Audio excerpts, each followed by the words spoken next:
Hi, my name is Trey Brimmer, and I'm with Mitel. And today I'm going to go over the 6920 IP phone with you for the ACD user.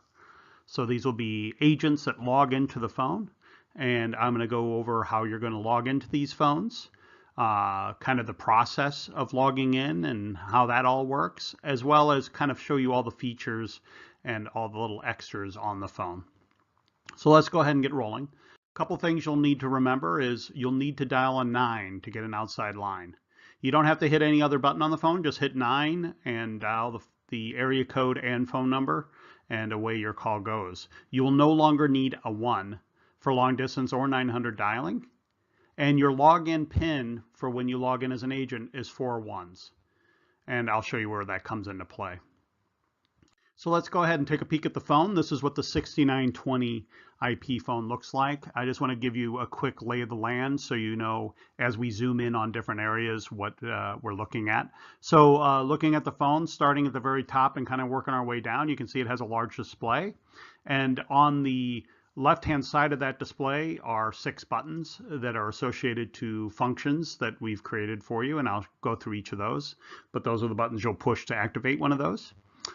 There's 4 buttons at the bottom, and that highlights a gray area, which is a dynamic area, which will give you functionality like transfer and setting up conference and redial and that sort of thing. So that's ever changing depending on where you're at on a call. So I'll kind of show you what I mean by that. Next to that, over to the right, you see a little silver circle. That's your navigation key. And I'll show you how the navigation key works. And that comes into play when you're doing things like going into some of the functionalities like the settings, or if you're going to call history or looking up a contact. So I'll show you where that comes into play, when you'll need it and when you won't. And then you'll notice down below you have your keypad, and on either side of that keypad are fixed function keys that allow you to access different functionalities of the phone. It's kind of separated out. The left-hand side is more feature-driven, like to look at your call history or contacts or go into settings, where the right-hand side has more to do with call handling. So we'll touch on each of those. I'll show you where all the keys are, and you can kind of get the lay of the land there and play with it yourself when you have time to make sure that you have a feel for how everything works. So let's kind of take a look at the navigation key first. This is what it looks like kind of close up. And the way it's set up is the very center of the key is select, and the outside ring is for navigation left, right, up, and down. So when you're using it, you just kind of use the outside ring. And then if you come across a number you want to dial, you can hit the center to select it, and it'll begin dialing. Let's talk about the hot desk ACD login. So this is how you're going to log on to the phone. Kind of best practice on this is that you log in the morning, you log out when your day is done, and in between you make yourself busy. Making busy is like a do not disturb. So first let's log into the phone so we can get you going. So I'm going to be using the agent ID of 1200, and let's just say I'm sitting at 1200's where their phone is generally. So I come in the morning, and this is what my phone will look like. You'll notice that it will have my extension number with a pound as a second digit, and it says locked in the center. And then down below in the gray area, it's offering me what's called hot desk. So when the phone's in this status, it means that you cannot receive or make calls from it, but you can dial 911 or you can hit 0 for an operator, but otherwise the phone's pretty much not functionable. You'll need to log in first or hot desk into the phone. So first things first is we need to go ahead and press the hot desk button, or the button just below where it says hot desk in that gray area, that dynamic area I was telling you about. So I'm going to go ahead and press the hot desk key. And then it's going to say, hey, there's no users logged in. So I'm going to hit, well, I want to log in. So I'm going to hit log in. And I'm going to put in my agent ID. So the agent IDs, this is where it can be a little confusing, just so you know. So you're going to all have a direct dial number. In my case, it'll be one that ends in 5200. That would be my direct, whatever the prefix is, whatever, 555. And then 5200. So my agent ID will be 1200, And then I also will have a presence for my extension, which will be 5200 or whatever the last four of your direct dial number is. So that's kind of how it works. And I'll reference it back and forth, so hopefully you'll get it. But so you'll have several numbers. Really, you'll have an agent ID, which mimics the last three digits of your direct dial number with a 1 in front of it. And then you'll have your regular extension number people can dial you at, which will be the last four of your direct dial number. So hopefully that makes some sense. So let's go ahead and log in. We're going to hit login. And I'm going to put in my agent ID, which is 1200. And there it shows up on the display when you're dialing it. I'm going to hit enter to enter that in. And then it's asking for my PIN. And remember your PIN, 4 ones, 1111. Once I put in my PIN, I hit enter. And there it goes. I'm logged into my phone. You'll notice the changes on my phone. Now I have some buttons. And it does a couple other things. Number one is it puts my extension up there without the pound in it. So I'll know I'm logged in, or my agent ID extension. It'll show a little fella up there in the right-hand corner of the top, which means that I am present on the phone. And then it'll no longer say hot desk at the bottom. It's just saying log out. So I can log out of the phone.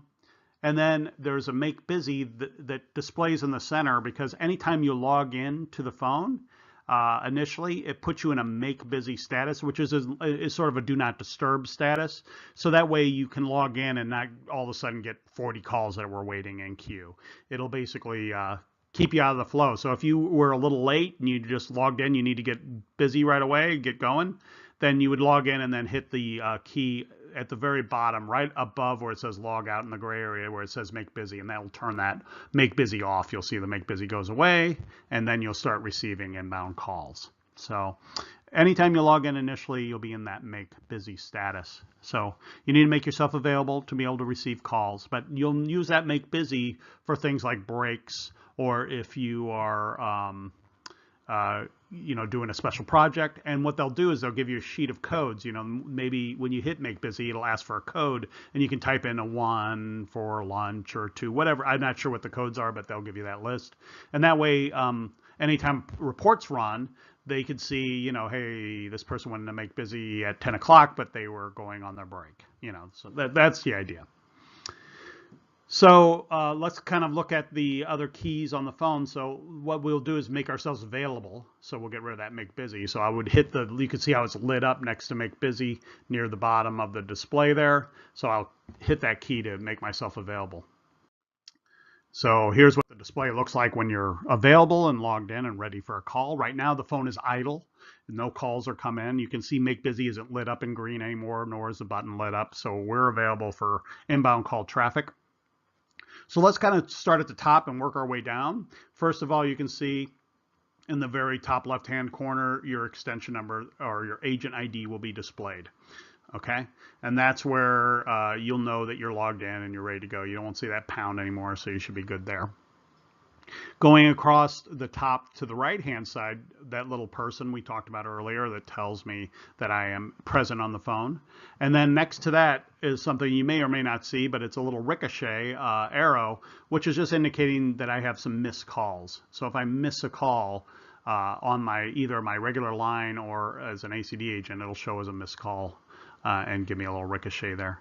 And then the little boxes that you see in green, those indicate that I'm on the network and I'm clean and green. If you saw that red or yellow, then there might be a problem with the network, and that might translate into a problem with call quality or something like that. So if you ever start having problems, look at the little boxes, and if it looks like that, then there's a network issue generally, and you can probably report that. Working our way down from, if we're looking at the left-hand side again, and right below the extension number, it says my phone, and then it says 5200, okay? So let's talk about my phone. That's where your ACD calls are going to come into, and when a call comes in, it's going to show caller ID in the little center or over to the right-hand side where you see that open area, right below the time and date. And I'll show you kind of what that looks like, but it'll show caller ID, but also where it says my phone, that'll be replaced with whatever the caller identification number is. So you'll see that number show up. You're only going to receive one ACD call at a time. When you hang up with that, it puts you back into the group to grab another one. So you'll never receive more than one ACD call at a time. Below that, you have your 5200 extension, which is the last four of your direct dial number. So if anyone wants to call you and not call through the ACD group or through that kind of thing, but needs to call your phone, they can either dial the 5200 or whatever your extension is, the last four of your direct dial number, and or they can call my direct dial number and it'll ring at that key. So keep in mind that you could be on an ACD call and receive this second call coming in. And if you get that second call, you can make a determination, depending on what your policies are there, to put the call on hold and grab the other call or whatever you need to do there. But that's your second inbound line. So people inside the organization can call you, or if someone calls your direct dial number, it'll ring your phone. Now, there's a couple ways to control that. Is down below, you have an empty space just below the 5200. But below that, it says D&D. The D&D will shut off that line. So if you are on a big emergency call and you can't be bothered, you can hit the D&D button and it'll shut off your phone so you won't receive those inbound 5200 calls. Okay? But the main line, keep in mind that if you're on another call or you're making a call out, you could still get an ACD call, and you might want to make yourself busy so you don't receive those. The other rule that you'll find, and it's kind of a safety net, is that if you are logged in and you're not in Make Busy and a call comes in through the call center type call, through the group to the ACD member, and you're a member of that, and it rings your phone but you're not there or you don't answer it, it'll log you out of your phone. So you'll have to log back in as an agent again if you miss a call. So you want to make sure that when you leave your phone, or if you're on your 5200 line and you don't want to be, you need to stay on that line because you're calling back out to somebody or something, you want to make sure that you make yourself busy so you don't receive any inbound calls. So it's kind of confusing at first, but you'll get used to it. It's just a matter of understanding, what calls are coming in. Do I want to make sure I don't get another one to my main line? Because if you miss it, it logs you out. Okay, so with that being said, below that, I told you about the Do Not Disturb. That'll shut your phone off for only the 5200. If you put yourself in Do Not Disturb, you'll still receive ACD calls to the your line that says My Phone. Log out will log you out of the phone, and then Make Busy makes it so you will not receive ACD calls. So pretty simple and straightforward. Basically, you have two kind of Do Not Disturb type things. One's a Make Busy one for you as an agent, and one's a Do Not Disturb for you as an extension 5200. Okay, when you're looking at the center of the phone over towards the right, you see the time and date will always display. And then below that, that empty area, that's where the caller ID, name and number will be displayed, and also information as you go along. If you're doing a conference call or there's something going on, you'll see it displayed up there, and I'll show you as we go. Also, while the phone is idle like it is, it's offering you a redial. So I could redial the 1525. It must have been an extension that was dialed. So I could go ahead and redial that if I want. You'll notice below that, there's a little blue dot, and then there's a little clear dot. Those are available because those are separate pages. So if I wanted to move to another page, all I have to do is go to my navigation key and hit to the right, the outside ring to the right, and it'll move me from one page to another. And you can see right there, it's currently on page 1. So when I hit it again, it goes to page 2, and it's now occupying the second dot. And then I have 6 more buttons there available to program as I see fit. So to program the buttons, it's pretty easy. It's much like it is on your, depending on the car you have, but on your car radio. You just hold the button down for about 3 or 4 seconds, and it'll change the display to allow you to label and put a phone number in there. Now, to set up one of the buttons, you can either have it be an outside number, or you can have it be an extension number. So you can put a name in there and then put in someone's 4-digit extension. The private that you kind of see there, the little box, as you go down and put in the number, it'll allow you to make things private. So if I put my home phone number in there, and I don't want people going past my phone getting my home phone number, I can mark it as private, and it won't, the button won't display the phone number. So that's the idea of that. Okay. So let's talk about what it looks like when an incoming ACD call comes in. So here comes the call, It's ringing. This, for our example here, I'm just showing you an extension, but it could be, it probably more than likely would be an outside number ringing in. So here comes the call in. It's ringing the phone. You'll hear it audibly ring, and the light will light up next to where it's ringing. And you can see in the center now, it gives me caller identification, name and number, and it tells me it's ringing in. So I know what's going on. You'll look below on the gray area, all the other things like redial and stuff are gone because you can't redial while a call's ringing in, so it's giving you the option to answer. If you're wearing a headset, you can hit the answer key there. There's also going to be a hard key, a fixed key on the phone. I'll show you in a bit where you can hit that if you're wearing a headset. If you're wearing the headset, you can hit answer there. It would answer it on your headset. Or otherwise, if you hit answer and you don't have a headset, it's answering it on speaker. So obviously, best practice would be pick up the handset probably on this in this case. So once I go ahead and hit the answer key or pick up the handset, this is what it'll look like on my display. You'll notice that the gray area down below, that dynamic area associated with those 4 keys, have changed again. The caller ID has settled into both the line where it used to say my phone and also in the center of the display. And then I have options to go ahead and transfer that call, add a user, or end the call. So end the call would be just hanging up, and if you wore a headset, you'd probably hit that. Otherwise, you just hang up the handset. Transfer is pretty straightforward. I want to go ahead and transfer the call to somebody, meaning it goes away from my phone and goes over to your phone. So I would hit transfer. I would dial your extension, and then there's a transfer key to complete it. I would hit transfer again. But I can also add a user, so that means I'm setting up a conference call. Okay, so I'm going to show you both of those things. Let's talk about the transfer first. Okay, so transferring a call. Here comes, we're going to be at that status where I've already answered the call. So the call has come in, I've answered it. I'm on the phone and we're back to that screen we were looking at earlier, transfer, add user, and call. So I'm going to choose the transfer this time because I'm going to transfer this call. So I'm going to hit transfer and I'm going to dial your extension number that I want to send it to. So I hit transfer, dial the extension, and then it shows me I'll hear the extension start to ring. If I go ahead and hit transfer really quick again, it just sends the call along to you. It rings your phone and does whatever it does.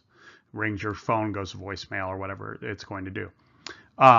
In this case, maybe I want to announce it to you. So I hit the transfer, I dialed your extension, and now it's ringing on your phone. You pick up, we can have a private conversation. You'll notice Justin there is on hold, and I'm dialing another extension, okay? And then once I have completed my conversation with you, if I want to complete the transfer, then I'll just push the transfer key again and it completes it. So you could see you would hit transfer initially, dial the extension, and then hit transfer again to complete the transfer to that person. It just matters how long you stay on the line if you're announcing it or not. You can notice also that it does give me the option when I'm in this status to, once I hit transfer, it does offer me to join calls together. So let's just say I intend to transfer it to you, but when I go ahead and hit transfer and dial the extension and I start to talk to you, you say, hey, can you stay on the phone with me? I could quickly change from a transfer to just joining the calls together. So you have a lot of options as you're going to transfer these calls. The other options on there are trade call. That's a way to go back to Justin, the original caller, and have a conversation without canceling the transfer. So let's just say I hit transfer, I dial your extension. We're now at that screen where it's ringing your phone, you pick up, and I say, hey, Justin's on the line for you. And you say, oh, who's Justin with? I don't remember. I could hit trade call and go back to Justin. Hey, Justin, what company are you with? You would tell me, and I could hit trade call back to you. Hey, they're with ABC company. You say, go ahead and send it through. I hit transfer and complete it. So it's a way I can jump between the two people on the call to have conversations without completing the transfer. So it's a way to relay information back and forth. Back to held means I'm canceling the transfer, but I'm not hanging up on Justin, who originally called in. So if I hit transfer, dialed your extension, you said, I'm walking into a meeting, can you just tell them to call me back in an hour? I could say, sure. I go back to held because I'm no longer transferring it to you, and I'm back to Justin live, and I can say, Justin, I'm sorry, can you call back in an hour? Okay, so it's a way to kind of control the inner workings of that transfer. You can jump back and forth, you can cancel it. So pretty easy, straightforward, transfer, dial the extension, and transfer again to complete is the way it works. Next thing is very similar to transfer is setting up a conference call. I don't know if you're in your department, if that's something you're going to be doing a lot of, but I'm going to show you how it works. Pretty similar to doing a transfer. The call, here we are, the call has come in and we've answered it. Justin's back on the line. Now Justin is part of a conference call. Now Justin called in, but it could have been just I called Justin or I called some outside number. It doesn't matter. It can be a combination of internal and outside. The rule on the conference is you can have up to 8 people total on a conference call, 7 in yourself. And it can be a combination, or it could be all outside people, all inside people, or a combination of the two. Doesn't matter. So the main thing is you get the first person on the line. Either I called them or they called me, and I said, let's set up this conference call. So rather than hit transfer this time, because my intention is to add other users onto this call, I'm going to hit add user. Now, if I hit transfer, I can still get here. You saw that I can join the conference together on the fly, but it just keeps your head straight with it. If you hit the right button, add user, it kind of walks you down the path, So the first thing I did is I hit add user, and that's going to give me dial tone. I'll dial another number. So say I dial your extension. Then it's going to, I got Justin now on hold, and I want to go ahead and add you in. I hit join calls. And we'll all join together, and then the display will change and tell me how many people are joined to the call. But you can see that where we're at the screen, it's exactly the same as when I was doing the transfer. I could just transfer it to you right now, say, I don't want to join the conference, and I just set it to you. Or I could go ahead and trade calls, go back to Justin. Are you sure you want to join this conference? I don't know what I would be telling him, but that's a way to go back. Or I can go cancel it. Now, by hitting back to held. Now, canceling on a conference call, if I say I have 4 people on a conference call and I go to call the 5th person and I get a busy signal, I would hit back to held, and that would just take me to the people I already had on the conference call. So it doesn't cancel it when you have more than one person. It's just when I'm in this first 3 people, I am on the phone, Justin's on the phone, and I'm calling you to add you in.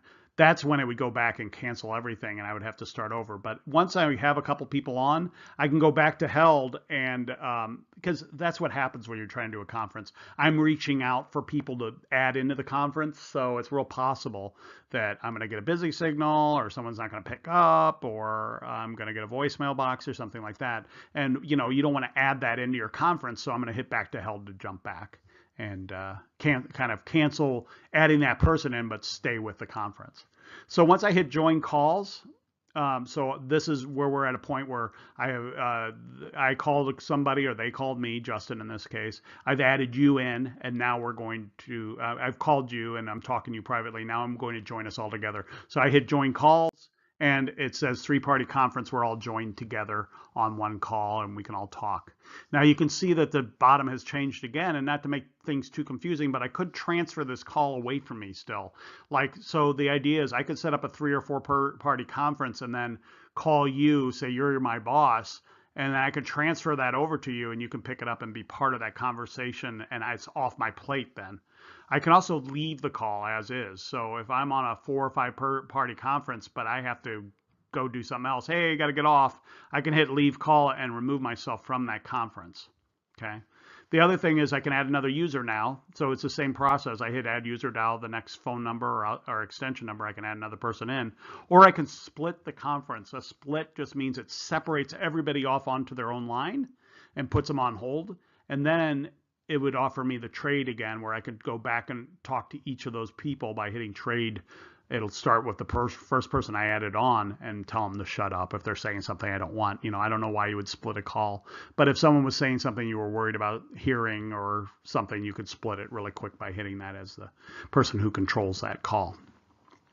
So hopefully that makes some sense. So one thing I would tell you is, we're talking about it, and you're going to get some information that will help you kind of navigate through. But if it's something you think you're going to be using, a function you're going to be using, if it's transfer or conference or whatever, practice internally. Have someone call you and then transfer them to somebody else, and then also try to do a conference. It's much easier than I'm telling you everything, so it makes it seem a little more complex, but it's really easy to set up a conference. You just follow kind of the keys, and it says add a user. You hit the button, you'll dial the extension, add the next person. It's pretty easy to do. And as you add people, you'll see it says 4-party conference, 5-party conference, so you'll know you're connected together. Okay. So let's talk about the fixed keys on the phone. So these are the keys that are on either side here of the dial pad. So we're going to start off with the left-hand side and work our way down the left-hand side, and then we'll go over to the right. So starting at the top, working our way down. First one is your contacts key. So that's going to be 2 kinds of contacts you guys have. The first kind is your personal contacts. That's what it looks like when you hit the key. Your personal contacts are going to be ones you've added in. So initially you'll have 0 personal contacts. But as you go, you're going to have to make a decision. Is this button worthy? You know, you got what, 6, 7, 8 buttons basically that are blank, and you can make home or doctor or whatever you want to make them, or someone you work with internally. But there's going to be people either internal or outside that you might want to make a personal contact for, but you don't want to make them a button. You know, this way I could quickly go to my personal contacts, scroll over, and either search for them or scroll down until I find the person and dial them really quick. So you might have some people you want to put in there, and you can put quite a few in there, you might want to search at some point to add them. But you can see down at the bottom it says dial. So if I scroll over and it's highlighted, in this case it's Bertha there, is highlighted, I can hit dial and it would dial Bertha's extension number or outside number depending on what the personal contact is.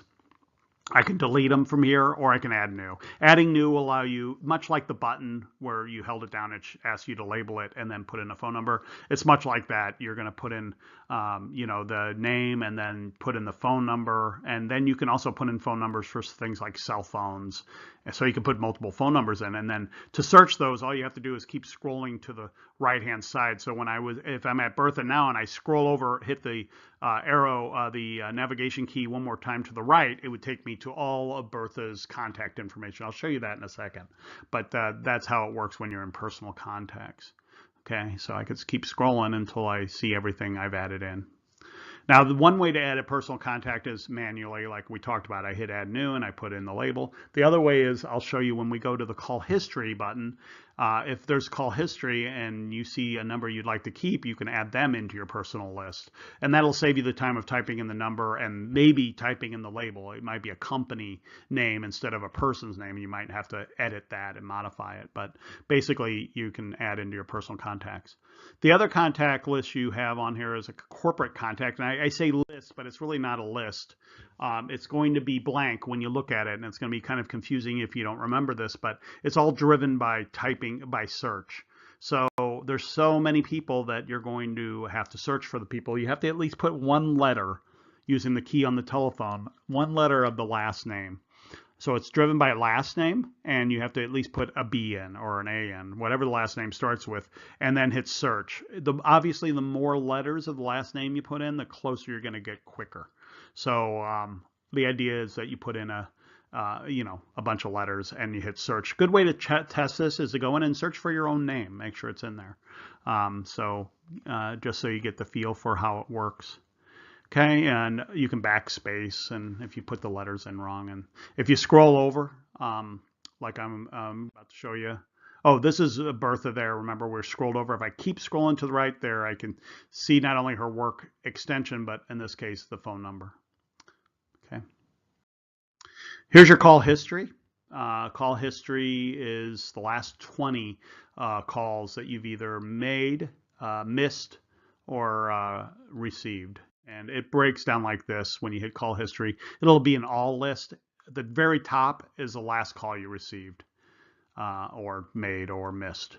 So it's a mixture of missed, outgoing, and received calls. But you can scroll down using your navigation key to missed and just see the missed calls, or scroll down and just see the outgoing calls, or scroll down and just see the received calls. What's really nice about it is if you're looking at the all and you see a little symbol, a little ricochet arrow there, you can also look over and see that that means missed call. So it kind of gives you kind of a tool there to identify what the little squiggly lines mean.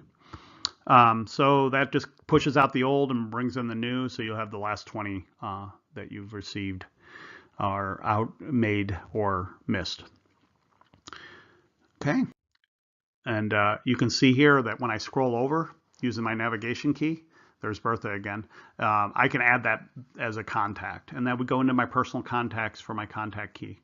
Okay, so it's a real easy way to add somebody in, and you can see also I could dial it now by hitting dial, the soft key for dial, but also I can hit the center of the navigation key, and that'll also dial it. And it'll dial the first number on that list. So if there's 4 numbers on Bertha's list, it's always dialing the first one first. So I'd have to keep scrolling over to get to her cell phone number or something like that. Okay. Here's your voicemail key. You generally aren't going to be using voicemail as an agent, but I would tell you that there may be an occasion when you need to leave someone a voicemail message. And if you do, you'll press that key and dial their extension number, and that'll allow you to access or leave a voicemail message without ringing their phone. You can also use this key to transfer a call to voicemail, and it's pretty easy. Up top, when it says transfer, you hit transfer, and instead of just dialing the extension, you'll hit voicemail and then dial the extension, and then hit transfer again to complete it. So you can transfer calls straight to voicemail without ringing their phone, which is, if you know someone's in a meeting or on vacation, that's nice for the end user. Eventually, when you transfer calls to non-agents, it'll go to their voicemail. Here's the settings key. This will allow you to go into the different settings on the phone. Some you really won't really need to access. A lot of the settings have to do with, these could be teleworker phones or something like that. Not in your guys' case, but in some cases. So there's a lot of settings for people who bring them home and have to deal with the network or whatever. In our case, I'm going to show you a couple different settings that you might want to look at. Just basic little annoyances. It's ready to go out of the box, but there's a couple things I always feel like when I'm putting out a phone, I modify because it bothers me. The first thing is when you hit on that little navigation key is the audio. The ring on the phone is sort of like your cell phone would be. It's more sing-songy type ring, and you can modify that. Maybe you like that kind of ring, and in that case, it's ready to go. But if you'd like to modify it, you'll go over to the little horn, and when you highlight the horn, you'll see it says audio, so you know you're at the right place. You select that. And then once you select that, it'll take you to a kind of ring sounds that you can pick. Now, if you navigate over to those little sounds where it says like Bloom and that kind of thing, or Classic or whatever, it'll start playing them. So you'll know what they sound like. You don't have to do anything else. And you can just scroll down till you find the most pleasant sound that you want to hear for both internal or for external ring. So that way you can tell if it's an internal after a while or external. It takes a while to get used to it. But it's also nice to modify your ring if you're in an area with a lot of people, so when you're at the printer you can tell your phone's ringing. Once you figure out the ringtone you like best, just hit save, and then you can modify it for both internal and external calling. So pretty easy on that.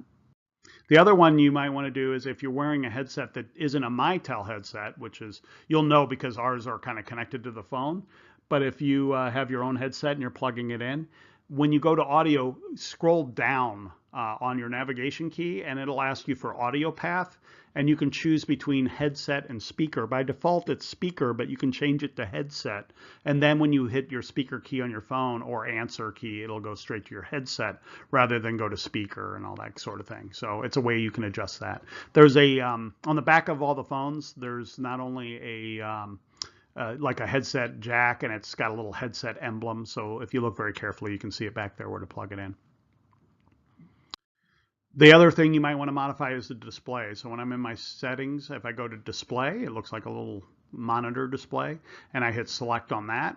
it's going to get rid of this. This is what I see after 5 minutes. It's a screensaver that pops up automatically. And by default, it's set for 5 minutes. So if you don't touch your phone for 5 minutes, it goes to this display, and then you have to either get an inbound call to wake it up, or you have to hit a button to kind of wake it up. I don't like that very much, so I always push mine out to the outside limits, which is 59 minutes. Before it goes to this display. You can't get rid of it completely, unfortunately, but you can send it out. And here's what it looks like when you go to that display settings. You can see brightness just has to do with how bright the display is. So if it is a little dim, you can brighten it up by adjusting it all the way to 5. But then you can also, in this same one, adjust that screensaver timer. So you can bring it all the way up to 59 minutes. So I just add a 9 in there, and away it goes. And then I can also adjust how dim it gets. The idea is, I guess, after 5 minutes, if you're not touching the phone, it saves energy by dimming the display. But you can decide how dim you want the display to be after the screensaver timer goes off. I guess it doesn't matter if it's a screensaver anyway, but there you go. And then you can just hit save to keep those adjustments saved.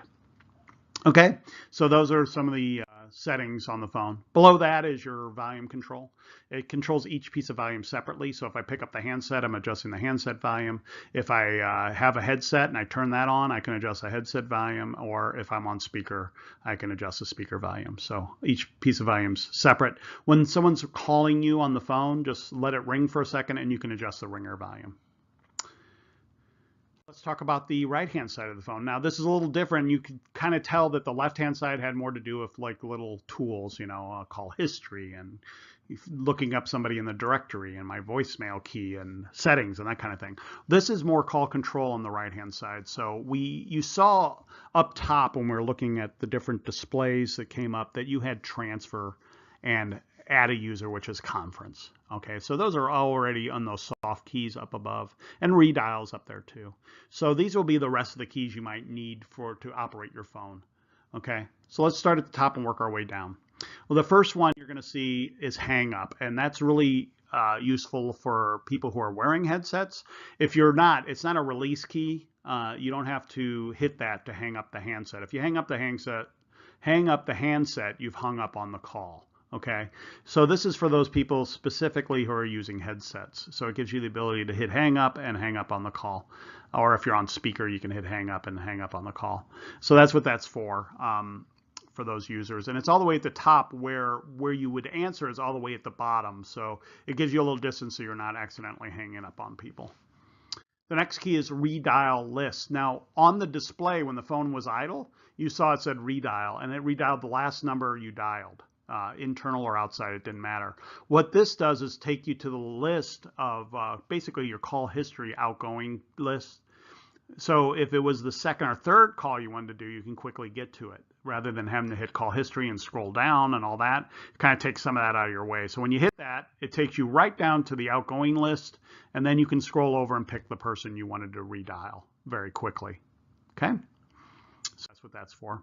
Next key below that is hold. It looks like a little pause symbol. When you press hold on your display, it's going to show up. I can't show you as good as it really looks, but you'll see that very top key there where the little pause is, it'll blink between orange and white. So you'll see some activity there, and you'll know the blinking key is the one that's on hold. To recover it from hold, you just hit the key next to that held call. So that's what that is, and it gives you a little indicator. This is the next key down is your mute key. It'll light up. You notice there's not a lot of lights on these fixed keys, but mute does have a light next to it. And when it's lit, it's on. So it's a toggle. You hit it again, it turns it off. So it's really easy to maneuver between on and off on the mute. And then last but not least is your speaker or headset key. So if you change that audio code inside the settings to be headset, then when you hit that key, you're on headset. And when you hit the red key all the way at the top, you're hanging up. If you were wearing a headset, but you didn't want to change the audio code because you want to use the speaker, you can just double tap that speaker key. The first tap would be on speaker, the second tap would be on headset. So you can hit it until you're on the headset. So double tapping it will do that. I put in some phones where they wanted the speaker, but they wanted a headset too. So that's a way you can do it, is not change anything, but if you double tap that, it'll go to headset. So that's the phone. So hopefully this helps you kind of maneuver through the phone. A couple things that'll be coming your way is, one, I'll make sure that you have a cheat sheet that'll kind of tell you all the transfers and all that stuff, as well as a sheet, a full manual on the phone if you're interested in a little more in depth. So good luck to you, and thanks for your time. I appreciate it.